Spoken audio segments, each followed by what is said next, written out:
ডিব্ৰুগড়ত এগৰাকী বিজেপি বিধায়কক ৰাইজে কেনেকৈ উভতি ধৰিছে আৰু শেষত খেদিছে আজি আপোনালোকক এটা ভিডিঅ' দেখুৱাম। প্ৰথমে হাইলাইটটো চাই লওক। মানে কিয় দশা যাম রাস্তা একটা বললে টনি ফুট নাই দিবি না ফর্ম ফিল আপ নাই করবি নাইখে যার যার দরকার সব করবি কোনো জোর জবরদস্তি নাইখে। আজি 4 এপ্ৰিল পাৰ হৈ 5 এপ্ৰিল হৈ গ'ল, নিশা 12 বাজি পাৰ হৈ গৈছে। বিজেপি জিকিব বুলি কয় নহয় ডিব্ৰুগড়ত আপোনালোক বহুতে। এটা ভিডিঅ' দেখুৱাওঁ। এগৰাকী বিজেপিৰ বিধায়কক স্থানীয় ৰাইজে চাহ জনগোষ্ঠীয় সম্প্ৰদায়ৰ বিজেপি বিধায়কক চাহ জনগোষ্ঠীয় সম্প্ৰদায়ৰ ৰাইজে কেনেকৈ গৰু খেদন দিছে। আচলতে ক্ষমা কৰিব, গৰু খেদন মানে খেদন শব্দটো ঠিক নহয়, তথাপি আৰু বুজাবৰ কাৰণে যে আমাৰ মানে পহুপাল খেদা যেনেকৈ দিয়ে নিজৰ সমষ্টিত নিজৰে চাহ বাগিচাত। মই ভিডিঅ'টোত চাহ বাগিচাখনৰ নামটো লিখি দিম। বিজেপিৰ নেতাক, বিজেপিৰ স্থানীয় বিধায়কক চাহ জনগোষ্ঠীয় ৰাইজে কেনেকৈ প্ৰশ্ন কৰিছে মুকলিকৈ মাইকত, মানে তেখেতে ভাষণ দি থাকোঁতে আচলতে ভিডিঅ'টো ভালকৈ ৰেকৰ্ডিং কৰিব পৰা নগ'ল, মানে অকণমান দূৰৰ পৰা, কাৰণ ঘটনাটো আৰম্ভ হোৱাৰ পিছত মানে স্থানীয় এগৰাকী সাংবাদিকে ৰেকৰ্ডিং কৰিছে আৰু তেখেতৰ আচলতে সাহস নাই ভিডিঅ'টো তেখেতৰ চেনেলত চলাবৰ কাৰণে, বা অন্য চেনেলত এই ভিডিঅ'টো নচলে এইটো তেওঁ জানে, আৰু সেইকাৰণে তেখেতে আমাক এইটো যোগাযোগ কৰি আমাৰ লগত শ্বেয়াৰ কৰিছে।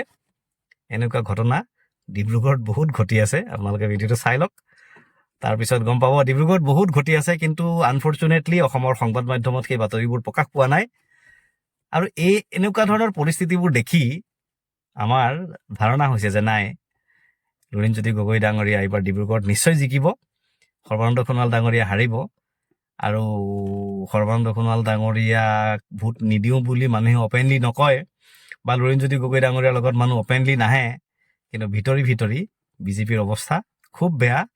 ডিব্ৰুগড়ৰ এই ছবিখনে, চাহ বাগিচাখনৰ নামটো মই লিখি দিম, এই ছবিখনে এইটো কথা প্ৰমাণ কৰিছে। মই ভিডিঅ'টো দি দিছোঁ, আপোনালোকে নিজে চাই লওক। ধন্যবাদ।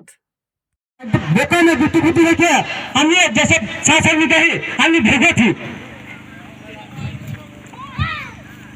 बोले कि बोले कि मैं युद्ध लगता है যে আজ এই জায়গায় আমি যখন লোক ফুটলে মানে কিয় দশা যাম রাস্তা একটা বললে এই জায়গাটা আমি যখন আমি লাহौर गाड़ी में जब हम आधा ही रास्ता हम हो गए उस जगह हम रास्ता पे यहाँ से हो गए तो जियो तो दूसरा दूसरे बोले आज हम यही लाहौर में नंदनवन एरिया में होके आज दूसरा जगह में हो जाए हम लोग का दूसरा क्या थी आज इलेक्शन के मजा हम समय में मात्र 19 तारीख के समय है। मैं एक बात बोली, मैं नारकल फुटाली तार पीछे कोरोना आगे कोरोना में आदमी सबके बचाए के दरकार हले सब पैसा हेल्थ में दे दिली। आज यदि कोरोना में यदि हमने पैसा नहीं दी थी सब आदमी मर जाते, सब आदमी मर जाते। कितना लाख लाख आदमी मर गए, एकमात्र भारत में आदमी बचले। गति के मुँह खाए बोल के बात करले नहीं है और रास्ता खातिर दुबार दी नहीं दिबी टनी फुट नहीं दिबी ना फर्म फिल आप नहीं करबी नाइखे जार जार दरकार सब करबी कोनो जोर जबरदस्ती नाइखे। और मैं आज बोल के जाती एक दिन भी इलेक्शन के आगे यदि रास्ता नहीं वस्तु नहीं गिरी मैं भोट मांगे नहीं हम मैं भोट मांगे नहीं हम और मैं हिया रही मैं लाहौल बाड़ी नंदनवन में रही मैं रही यहाँ कितना आदमी है मोर संग में मैं रही यहाँ ये राजन कुमार रहे मैं सुरंग रहे राजेश सबर सब हमने आके खबर ली और यहाँ चावल सब भेजाई।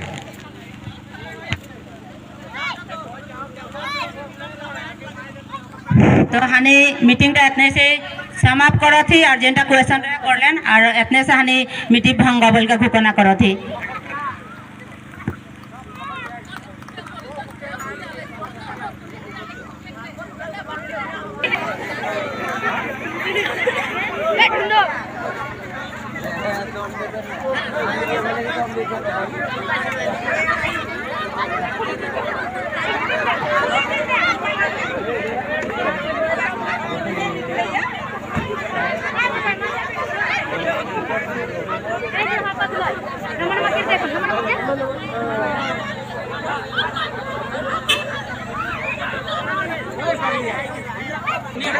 पानी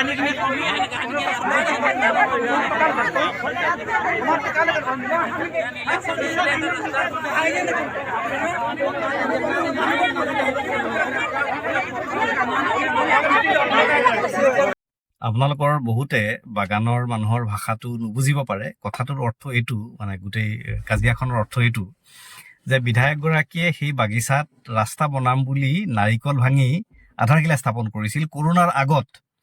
আজিলৈকে সেই ৰাস্তা নহ'ল। গতিকে ৰাইজে ধৰিছে, তো আপুনি ইয়াত নাৰিকল ভাঙিছিল, ৰাস্তা বনাম বুলি কৈছিল, কিন্তু আপুনি নাহিলে, তাৰপিছত এতিয়ালৈকে আপুনি মোক নেদেখুৱালে, এতিয়া আপুনি ভোট বিচাৰিবলৈ আহিছে, সেইবুলি তৰ্কাতৰ্কি লাগিলে। একদম বিধায়কক মানুহে, স্থানীয় বাগানীয়া সম্প্ৰদায়ৰ মানুহে, শ্ৰমিক সম্প্ৰদায়ৰ মানুহে মিটিঙতে প্ৰশ্ন কৰিলে। তাৰপিছত তেওঁ উভতি ধৰিছে যে মানে স্পষ্টীকৰণ দিছে আৰু যে নাৰিকল ভাঙিলো হয়, তাৰপিছত কৰোণা আহি গ'ল, কৰোণাত গোটেই পৃথিৱীত কিমান লাখ লাখ মৰি গ'ল, অকল ভাৰততেহে মৰা নাই, মোদীজীৰ কাৰণে মৰা নাই।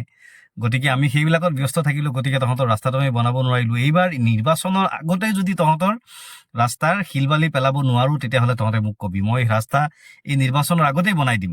তেখেতে আচলতে নোৱাৰে, MCC model code of conductor violation কৰিছে তেওঁলোকে। এইটো তেখেত মানে মাননীয় বিধায়কগৰাকী, সেইটো আমি তাৰ কমপ্লেইন দিম, সেইটো এটা বেলেগ কথা।